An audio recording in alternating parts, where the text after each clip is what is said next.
मैं मोहम्मद तैयब बदर। आज आपने पढ़ना है electric current through metallic conductor के बारे में। तो इलेक्ट्रिक करंट के बारे में जो आप स्टडी कर चुके हैं उसमें क्वेश्चन आते हैं। इलेक्ट्रिक करंट की डेफिनेशन के बारे में आपने लिखना है, फार्मूला लिखना और यूनिट लिख देना।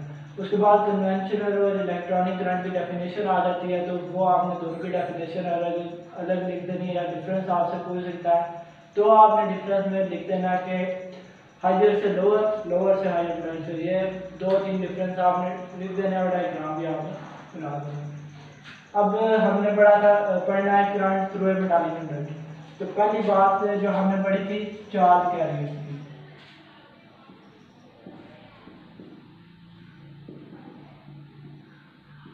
तो हमने टॉपिक के शुरू में इलेक्ट्रिक करंट में पढ़ा था कि चार्ज कैरियर की वजह से इलेक्ट्रिक करंट फ्लो करता है। तो चार्ज कैरियर मेटल में क्या चीज़ पढ़ाई थी? इलेक्ट्रॉन। तो इलेक्ट्रॉन की वजह से करंट फ्लो करेगा, ये हमने देखना। तो मेटल ले रहे हैं आप कोई भी, फॉर एग्जाम्पल कॉपर ले रहे हैं।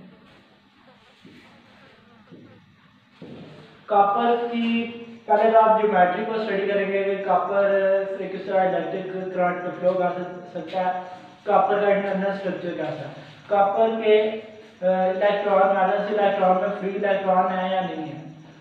फ्री इलेक्ट्रॉन को हमने कंसीडर करना, तो सबसे पहले हमने फ्री इलेक्ट्रॉन के बारे में स्टडी कर लेना कि फ्री इलेक्ट्रॉन क्या चीज़ है। तो आपके पास अगर कोई एटम है,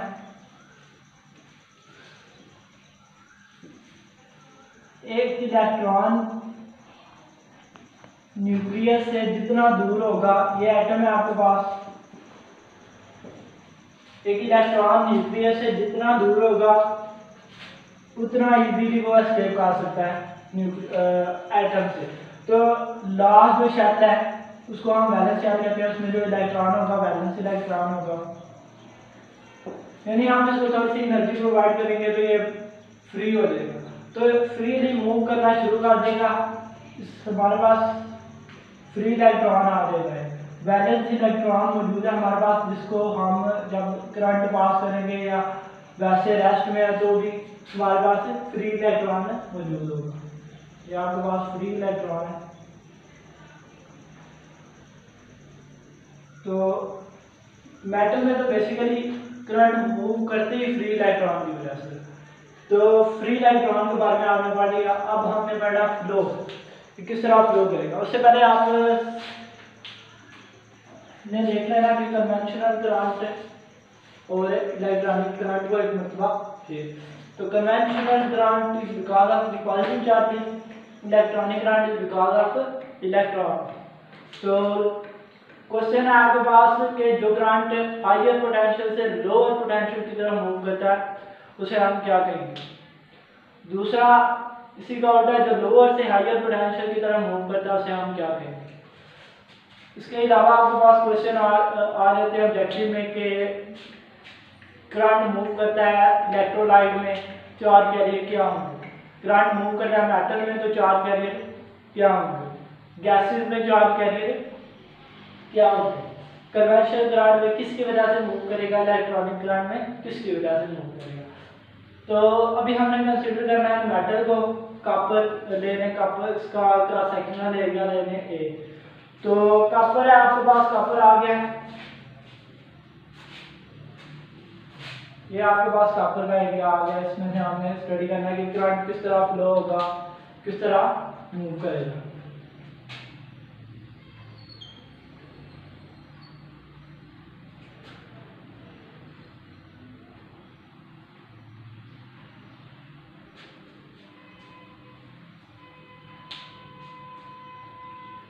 बेसिकली आप पहले सिर्फ इसको स्टडी कर लें, सिंपल है मेटल को।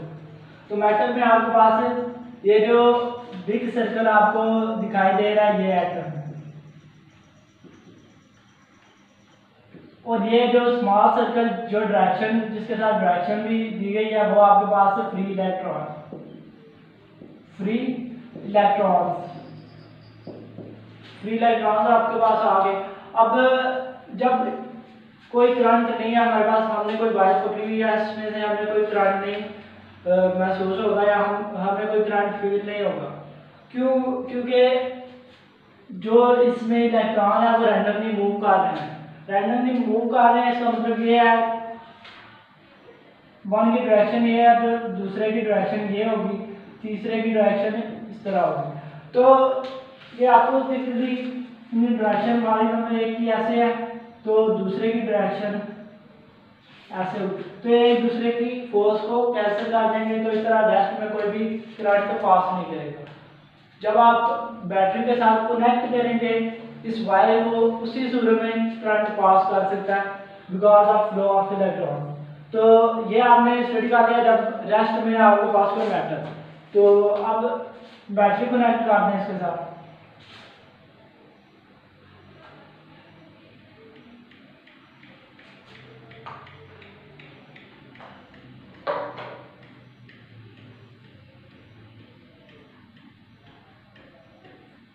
इस वार्ड को आपने नेगेटिव टर्मिनल से कनेक्ट करना और इस साइड को आपने पॉजिटिव टर्मिनल के साथ कनेक्ट करना। तो ये आपके पास एक पूरा सर्किट आ गया। तो आपने पोटेंशियल डिफरेंस बैटरी के लिए आपने इसको सप्लाई करनी है, तो पोटेंशियल डिफरेंस डेवलप होगी यहाँ पर। तो इधर नेगेटिवली चार्ज आ जाएगा, इधर पॉजिटिवली चार्ज। तो कन्वेंशनल करंट की वजह से जो electric field line electric field produce होगी उसको हम इनका नाम देंगे इलेक्ट्रिक फील्ड स्ट्रेंथ या इलेक्ट्रिक फील्ड आपके पास आ गई। अब जो आपके पास फ्री इलेक्ट्रॉन है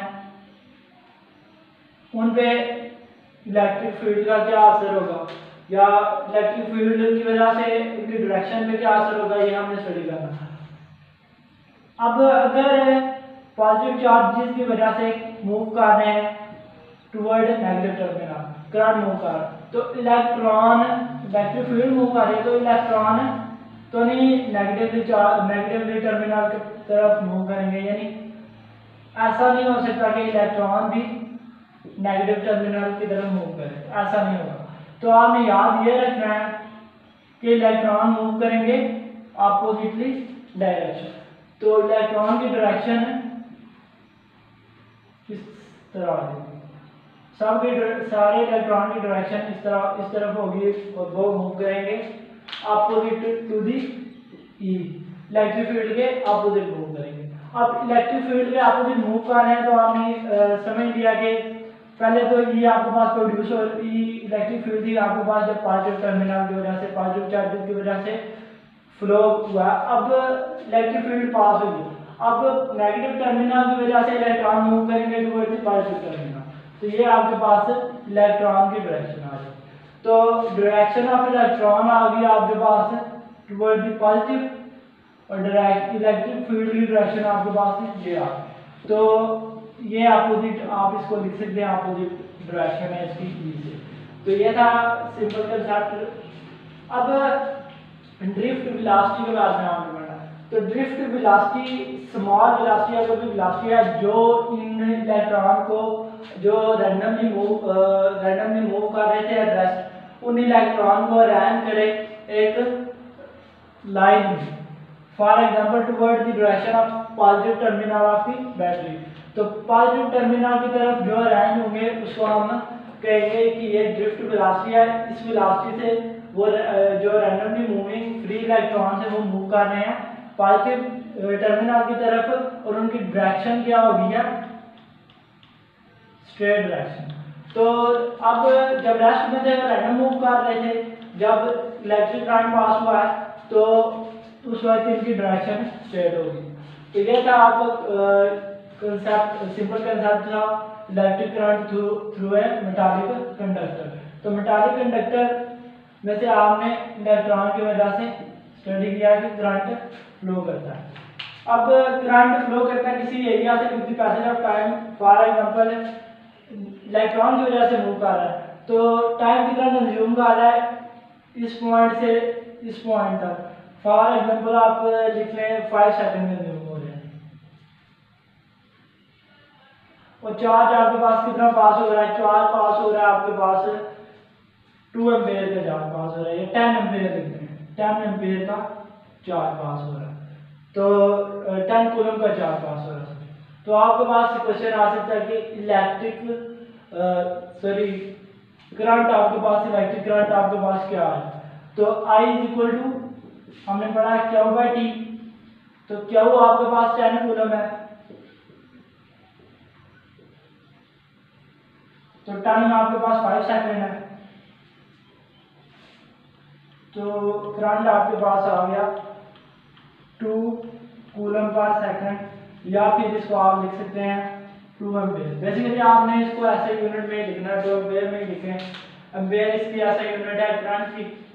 तो जब आप दूसरा क्वेश्चन आपके पास ये आ सकता है कि करंट इलेक्ट्रोलाइट से किस तरह पास होता है।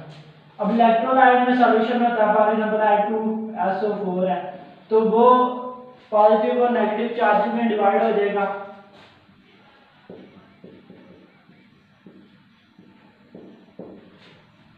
तो चार्जेस इक्वल है, 2 पॉजिटिव 2H पॉजिटिव है, तो इधर भी 2 नेगेटिव चार्ज है, यानी 2 पॉजिटिव चार्ज आपके पास आ गए, पॉजिटिव चार्ज है तो 2 ही नेगेटिव चार्ज है आपके पास। चार्जेस हमेशा सॉल्यूशन में इक्वल होंगे। तो आपने स्टडी करना है इसको, इसके बारे में जब आप सॉल्यूशन ले रहे हैं या कोई आप इलेक्ट्रोलाइट ले रहे हैं, बेसिकली ये प्रोसेस आप यूज करते हैं इलेक्ट्रोप्लेटिंग या इलेक्ट्रोस्कोपी। इलेक्ट्रोप्लेटिंग में आप यूज करते हैं इसको। ये था आपका simply current through metallic conductor. दूसरा आपने स्टडी कर लिया है करंट थ्रू इलेक्ट्रोलाइट। अब गैस से किस तरह होगा, गैस में भी नेगेटिवली और पॉजिटिवली चार्ज प्रोड्यूस होंगे। दूसरा क्वेश्चन आपसे ये पूछ सकता है कि नंबर ऑफ इलेक्ट्रॉन आपको गिवन है, for example number of electron आपको गिवन है, टाइम भी आपको गिवन है,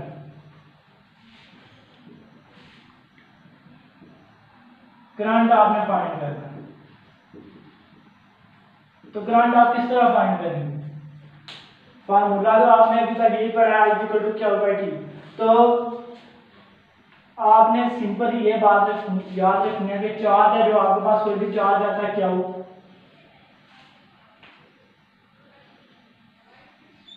चार्ज आपके पास क्या आ रहा है, क्या हो। तो चार्ज हमने फर्स्ट ईयर में पढ़ा हुआ है, charge is equal to N, यानी number of electron, charge on electron. हमने इलेक्ट्रॉन के ऊपर जो चार्ज है 1.6 × 10⁻⁻⁹ कूलम, उसको नंबर ऑफ इलेक्ट्रॉन जो गिवन होंगे, 2 इलेक्ट्रॉन पास हो रहे हैं, 3 हो रहे हैं, तो नंबर से मल्टीप्लाई कर देना। तो चार्ज की जगह आपने एन ई पुट कर देना। तो चार्ज क्या is equal to n e, ये आपने पुट कर। तो I इज इक्वल टू क्या बाई टी था ना आपके पास, तो क्या is equal to n e divided by t. N आपके पास नंबर है और टी आपके पास टाइम है, इलेक्ट्रॉन, ई आपके पास चार्ज है, इलेक्ट्रॉन है।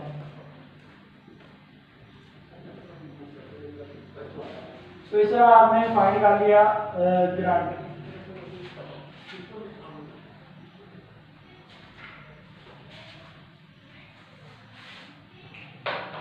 दूसरी बात आपने याद रखनी है,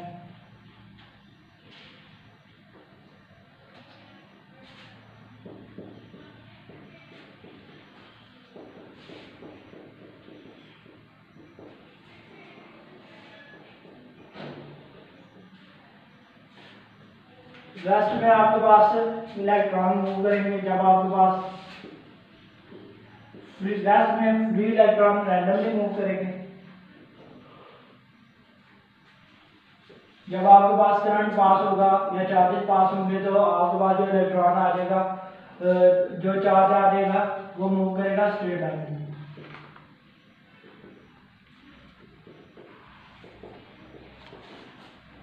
ये था आपका topic electric current through a metallic conductor.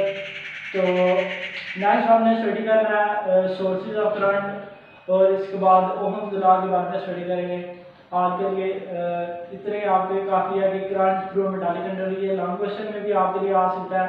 और दूसरी बात यह है कि इलेक्ट्रिक करंट को आपने याद रखना है सिर्फ शॉर्ट क्वेश्चन के लिए।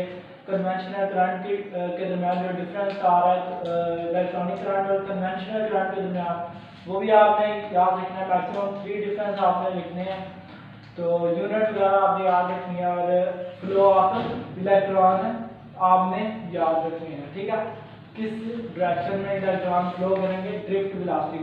ड्रिफ्ट वेलोसिटी मैक्सिमम वेलोसिटी या मिनिमम वेलोसिटी जो रैंडमली मूविंग इलेक्ट्रॉन को स्ट्रेट लाइन में पॉइंट कर दे या मूव करे, तो उस को हम ड्रिफ्ट वेलोसिटी का नाम देते हैं।